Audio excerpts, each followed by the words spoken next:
The issue of how to counter domestic terrorism has been brought into sharp focus by Sunday's massacre of 8 Jamaicans in Cherry Tree Lane in Four Paths in Clarendon. What is domestic terrorism, and are the police equipped to counter this menace? And beyond that, will rights have to be abrogated to allow the state to be in the best position to respond? Those are the questions I hope to answer this evening here on Lead Story. Let's start the show.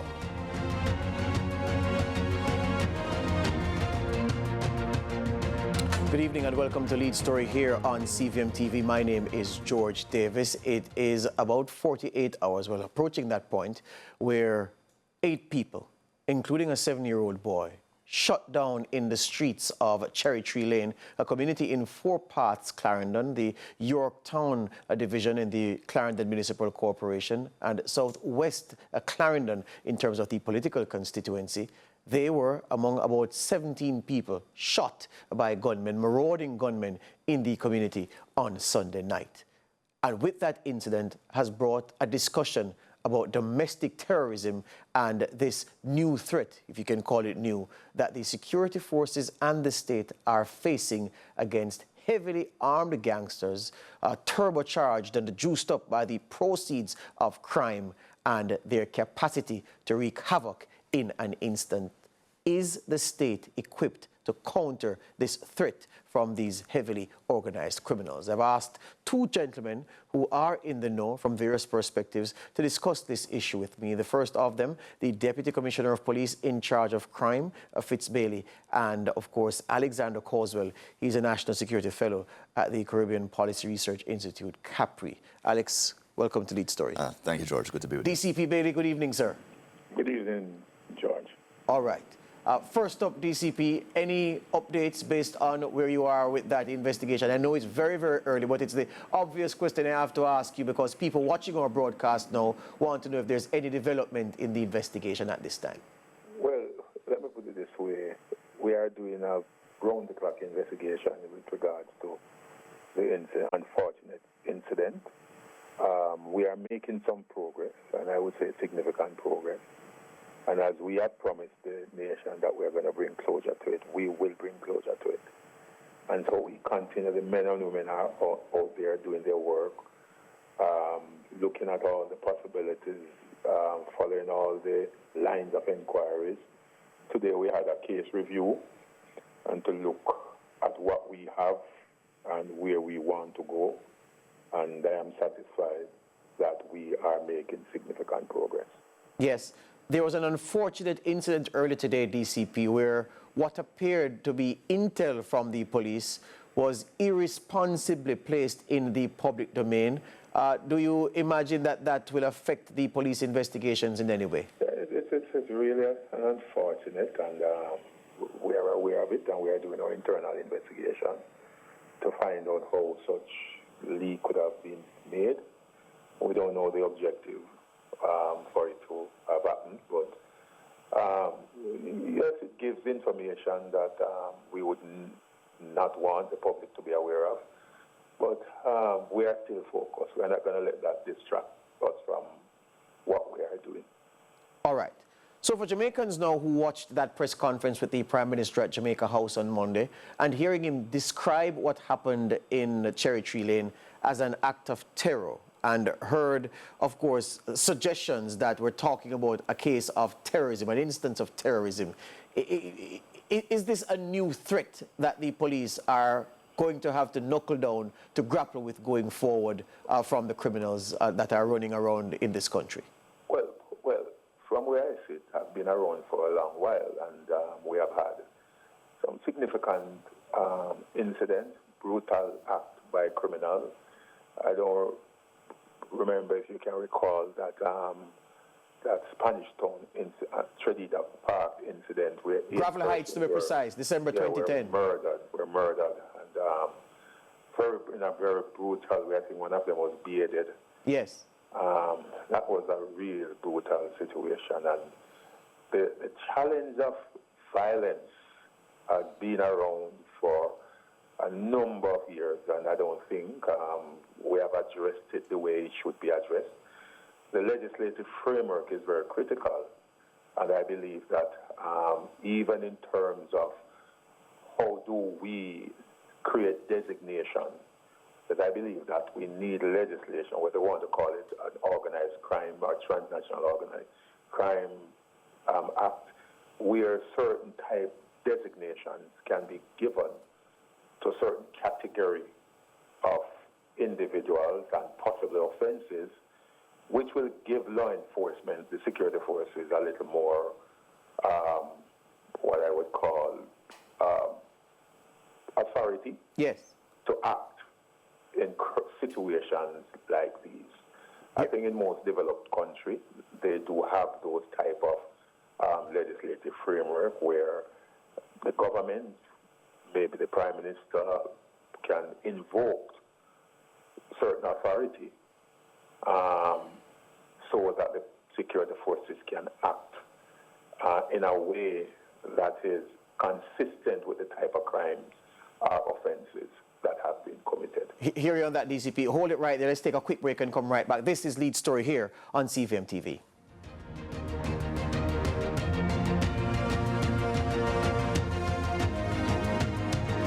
Welcome back to Lead Story here on CVM TV, speaking with Deputy Commissioner of Police in charge of crime, Fitz Bailey, and Alexander Coswell, National Security Fellow at the Caribbean Policy Research Institute. Alex, the DCP has said that perhaps, well, not perhaps, given the changing nature of organized crime and how that has changed over time, there is need for additional tools in that legislative toolkit that allows the police to do the kind of work to successfully counter the threat posed by those who would be purveyors of domestic terrorism. Sure. Based on your understanding of the landscape, is this a necessary thing? Well, George, what you have to understand is that terror is a tactic. It's a tactic used by a group committed to using violence to sustain themselves as a group. Now, back in 30 years ago now, when the Colombian cartels were constantly at war with each other and at war with the state, they sometimes reverted to terrorism and direct bombings on state officials to achieve their goals. And so the distinction between an organized criminal group and a terror group is sometimes more fuzzy than we'd like to give credit to. Now, the Jamaican landscape is no stranger to organized criminal groups. Now, their tactics might change based on their situation, so we have to assess why this particular group has chosen to carry out this, what you can consider a perverse act of theater, to send a message to whoever they're trying to send a message to. But the problem is still the same. The country has over 200, by last estimates, over 200 organized criminal groups who use violence to rule over their little fiefdoms that they have control of. Now, recently, we at Capri published a report on linking, not for the first time in Jamaica, but linking these organized criminal groups to the problem of urban informal communities, because these are under-governed spaces. Yes. Spaces in which the rule of law is not present. Yes. Now, the solution then is to incorporate these spaces, and which will allow for, or rather, to prevent the denied ability of these organized criminal groups to thrive. Yes. Now, do we need special legislation to do that? I think we have in legislation in place that can do that. Depends on how you use it. The law reform legislation that provides for ZOSOs provides for ample power to incorporate these spaces. But they have been accompanied by what we call localized forms of states of emergency. And that is the most powerful tool you have in the short term. Because the truth is that, and it might be a sad truth depending how you look at it, is that the security forces, military intelligence, police intelligence, they often know who these people are. They know, they have this intelligence of that quality. They know exactly who the bad actors are. But they may not have enough evidence to prosecute them and take them to trial in a court. Localized states of emergency allows you to temporarily detain these people. And with this particular incident, It's important to do that because it's important as they are trying to send a message to the states and to the people of this country that they can do whatever they want. Yes. We need to send a message to them in the short term saying you can't get away with what you get away with. Yeah. It's one. DCP, Well, yeah, go ahead. I was coming to you for a response. Go ahead. But if we, for example, in a state of a public emergency, it impacts the entire community, the entire, a parish. So we inconvenient a large population because of a few. And I'm looking at a structure where some form of provision is made in law where the police can directly focus on the groups that are problematic. That's the difference that you want legislation to craft to allow the police to work, I'm hearing you say. Yes. Different from, because when you do state of public emergency, the entire population, the entire community is impacted in some way, or some form. So we need, and that's why I believe that designation, where, for example, a criminal organization is designated a certain way, and once they are given certain type of designation, even doing business in the country is very problematic for them. Yes. Yes. Judge, hold on, Alex. I'm going to give you the first response, but let's take another quick break and come right back and pick up the discussion here on Lee's Story on CVM TV.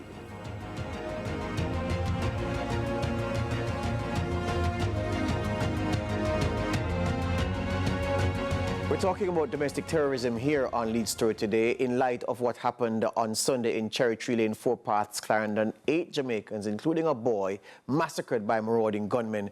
And the conversation now is about how to equip these security forces, starting with the police, to be able to counter successfully this domestic terrorism that the organized crime groups have the capacity to wreak on the nation. The Deputy Commissioner of Police in charge of crime, Fitz Bailey, is with me, along with Alexander Causwell, National Security Fellow at the Caribbean Policy Research Institute. Alex, I hope you haven't forgotten the point, but I just want DCP Bailey to do something. DCP, there are people watching us who will say, am I hearing the DCP say that the powers given to the security forces under a state of emergency aren't sufficient to allow the police to work in a targeted kind of way?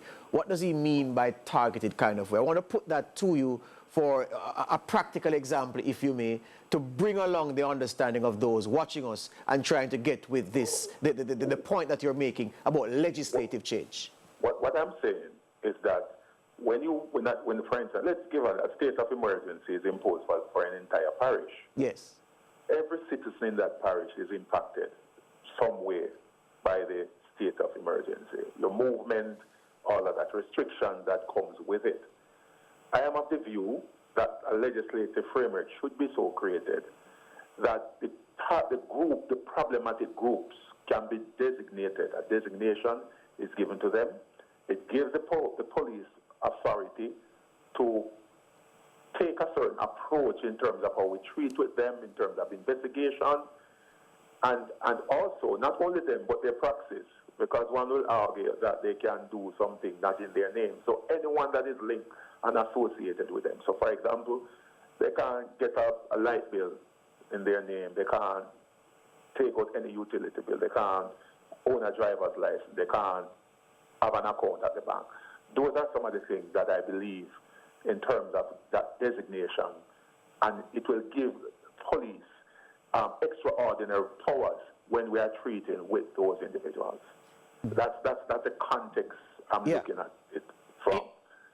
In that context, do you also desire any change to the evidence threshold when you bring these persons before a court of law? It would actually deal with that. It will actually deal with that. So the legislation, I'm talking about a very comprehensive legislation. Yes. In terms of how we elicit evidence in cases like those. So there will be also some what you call administrative process that must be followed in terms of how the type of approach that we take. Alex, this changes the question then, because I want to ask you if what DCP is articulating, if it is in force anywhere else, and if it can have the purpose of utility he appears to be saying. Okay, well, I want to first of all say that I don't disagree with DCP Bailey about the utility of additional legislation. I'm pessimistic about getting some new legislation done in the short term to help us deal with the problem. But new legislation to help India craft special measures for people who are outliers in their desire, their ability, their wherewithal to do mass violence. That's fine. But I'm pessimistic about it being enacted in the short term, because these measures, or like measures when they've been enacted elsewhere, have been so subject to such abuse. By the security forces? By the states, by the security forces or not. I mean, you saw an incident a year or two now, where there were protests by truckers in Canada, of all places, and the government responded by suspending access to their bank accounts by labeling them, not actually label them terrorists, but labeling them special threats to the state. And that was a very controversial move by Canada. And that you find these kind of actions repeated elsewhere, and they're so often used to target one's political enemies. And so you can imagine that. Can you imagine the fight in Parliament about the details of this legislation? Yes. And by the rights organizations. By the rights organizations. I'm not saying that's more legislation of the kind he is referring to is useful. I'm just pessimistic about coming to an agreement on those kind of powers in the short or medium term. Maybe if it knows more than I do about the political will to do so. But and DCP, that's where the conversation has to go, because one of the things that makes the democracy in Jamaica so healthy is that rights organizations have a historic full-throated response to instances where they feel that rights will be abrogated in the name of national security, and they rally the population to advocate, if I can put it that way, against that. So you can anticipate that a battle will come, resistance will come against what you're saying. So you have the chance, DCP, to convince those watching us that notwithstanding the pain that can come and the discomfort that can come with the measures that you are asking for, given the scale of the threat we are facing now and that we will face, these measures are necessary to protect the broader citizenry in Jamaica. I give you that opportunity now. When you look at our murder statistics, over 80% of the murder are normally linked to criminal organization, gang. Maybe it's in the high 70 now. We have been slaughtering, and I use the term, over 13, anywhere, average 1,300 of our citizens each year. These citizens who are killed, they have rights too, but nobody talks about their rights. We tend to focus on the rights of the perpetrators. And I think it's time for us now to shift that to the victims. These people will continue to destroy. They destroy our nation. They destroy our economy. They prevent investment from coming into the country. They destroy the future of our children. And I'm saying that we need to identify them and isolate them, and we need to use the legislative framework to assist the process in that isolation of these individuals who continue to create mayhem, who continue to destroy our society and destroy our economy. Yeah. Alex, in the minute and a half we have before the break, let me ask you, policy making along the lines, well, not policy making, legislation along the lines that DCP is asking for, is it something that a country like Jamaica, with the realities of the impact of crime on lives and livelihood and the economy, is it the kind of legislation that a government ought to take on seriously, I would ask you? I'm always hesitant to when dealing with a problem. I'm a man that deals with strategy. Yes. And in strategy, you work within your constraints. Yes. To get at, to try to solve the problem you have. Yes. I'm always hesitant to jump at, well, give me more power, Yes. Give me more resources, give me that to solve the problem. Yes.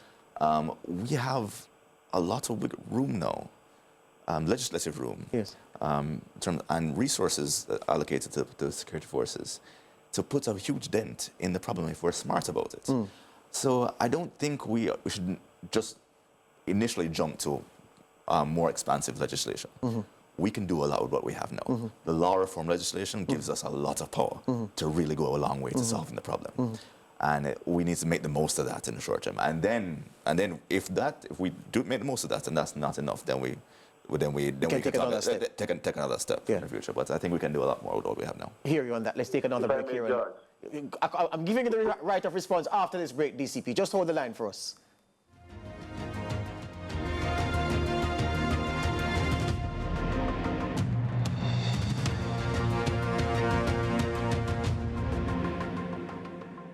Welcome back. We're approaching the finish. DCP Bailey, just before the break, Alexander Causwell from Capri made the point that, look, as far as he analyzes things and based on strategy, he sees enough tools in that legislative kit to allow the police to do an even better job than being done right now to break the back of domestic terrorists. And you sound as if you're differing. Whilst I appreciate the amendments and the new legislation that we have, which assist the process, one of the things that we are mindful of that we still live in a country where the infamous death culture is still active and alive. And I am of the view that even as I make reference to designation, it's not a willy-nilly free-for-all type of legislation. It's very tight, where, for example, the law enforcement, if a group ought to be designated, we have to provide tangible evidence and intelligence before maybe a panel, maybe judges, to say we are requesting that these people be designated. So it's not just the police just issue something to say that this group is ABC, but there's a process that must be followed. Yes. And so once that designation is given, then the police can operate more freely in terms of how do we gather evidence against this group. It may not consistent with the standard approach that is used for other general investigation. And that's the type of thing I'm talking about. Yeah, yeah. And as we approach the end here of this conversation, DCP Bailey, is this something, all that you've articulated so far today, is this something that the police are merely wishing for, or is it something that you are writing and asking your minister to provide you with? So, it is something that I've thought about, I have reflected on, and I think the discussion will continue regarding it. Hear you on that. Alex, it's my time now to give my perspective on the issue, but I'm lending you some of that time to ask if awesome rights in the custody of the Jamaican police, do you, based on history, trust the process that the police will use to use those rights, to enforce those rights? Well, you know, it's not just about the police or the JDF. Yes. There's there's civilian control over the security forces, Yes. and they will also have powers under these or to direct the security forces to do things. But you know, the professional, in my opinion, in my view, the professionalism of the JCF and the JDF is improving all the time. So it's not a matter of just not trusting the security forces. It's a matter of, again, I mentioned I'm pessimistic about the ability to agree on have bipartisan agreements on it and civil society agreements on it. But also, just to be honest, greater powers lead to greater moral hazards. Yeah. And that's always a concern. And